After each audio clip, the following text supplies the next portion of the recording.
درې اړخیزه لوبلړۍ کې افغان لوبډله او لوبغاړي غوره مقامونه لري. د کرکټ درنو څارونکو ستړي مشئ. د افغانستان، پاکستان او متحده عربي اماراتو ترمنځ په متحده عربي اماراتو کې درې اړخیزه لوبلړۍ پیل شوې ده چې په دغه لوبلړۍ کې افغان لوبغاړي او افغان لوبډله غوره مقامونه له ځانه سره لري. په دغه سیالیو کې افغان لوبډلې دوه لوبې کړي چې یوه یې له پاکستان او بله یې له متحده عربي اماراتو 19 کلونو څخه په ډیر لوی توپیر ګټلي دي. په دغه سیالیو کې د افغانستان لپاره فیصل خان شینوزاده په دواړو لوبو کې سلیزې ووهلې. نوموړي په دواړو لوبو کې ټول 209 منډې کړي چې په لومړي مقام کې ځای لري. دویم مقام بیا له بل افغان لوبغاړي محبوب خان سره دی چې په دوه لوبو کې 195 منډې جوړې کړي دي.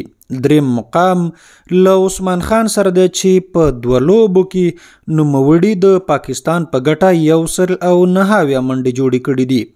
څلورم مقام هم له پاکستانی لوبغاړي شازیب خان سره دی چې 128 منډې جوړې کړي دي. پنځم مقام کې بیا د متحده عربي اماراتو لوبډلې لوبغاړي ایتان ډیسوزا دی چې 160 منډې جوړې کړي دي. په بالرانو برخه کې هم تر ټولو ټاپ بیا نصیر خان دی چې نوموړي 15 وکټې اخیستي دي. ورپسې په دویم مقام کې د پاکستان محمد احمد دی چې د هم د پاکستان په ګټه 15 لوبغاړي سوځولي دي. دریم مقام بیا له نورستاني عمرزي سره دی چې 4 وکټې ترلاسه کړي دي. څلورم مقام کې علي اصغر شمس دی چې د هم 3 وکټې د افغانستان لپاره ترلاسه کړي دي. پنځم مقام بیا له پاکستانی لوبغاړي عبدالسبحان سره دی چې د هم د پاکستان په ګټه 3 لوبغاړي سوځولي دي. په دغه سیالیو کې فیصل خان شینوزاده 419 پوینټ لري. عثمان خان چې د پاکستان لوبغاړی دی په دویم مقام کې 250 پوینټ لري. محبوب خان بیا په دریم مقام کې دی 245 پوینټ لري. په دغه سیریز کې ټول 3 میچونه شوي دي او ټول پکې 1445 منډې جوړې شوي دي. 43 پکې وکټې اخیستل شوي دي او 1215 بالونه پکې ترسره شوي دي.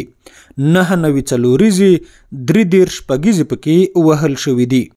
3 پکې نیمه سلیزې او 15 پکې سلیزې وهل شوي دي. 14 پکې اورونه هم میډن شوي دي. 1 ځل پکې 4 وکټې او 1 ځل پکې 15 وکټې هم یو لوبغاړی اخیستی دي. هټریک لا په دغه سیالیو کې نه دی شوی خو 48 وایډونه پکې ترسره شوي دي. 24 پکې کیچونه اخیستل شوي دي. 8 پکې رن اوټونه شوي دي. 4 پکې نو بالونه ترسره شوي دي او تر ټولو لوړې منډې په یو اننګز کې افغانستان د متحده عربي اماراتو پر وړاندې کړې وي چې 359 منډې د 15 لوبغاړو په سوځېدو سره کړې وي. خو تر ټولو کمې منډې پکې متحده عربي اماراتو لوبډلې کړې وي چې 190 منډې د 10 لوبغاړو په سوځېدو سره ترسره کړې وي. تر ټولو لوړې منډې بیا پکې فیصل شینوزاده په یو اننګز کې 150 منډې کړې وي. خو تر ټولو ښه توپچونه بیا پکې محمد احمد د افغانستان پر وړاندې کړي چې د 53 منډو ورکولو بدل کې 15 لوبغاړي سوځولي دي. په دغه سیالیو کې ټاکل شوی چې نن د افغانستان او پاکستان 19 کلنو لوبډلې سره بیا مخامخ شي.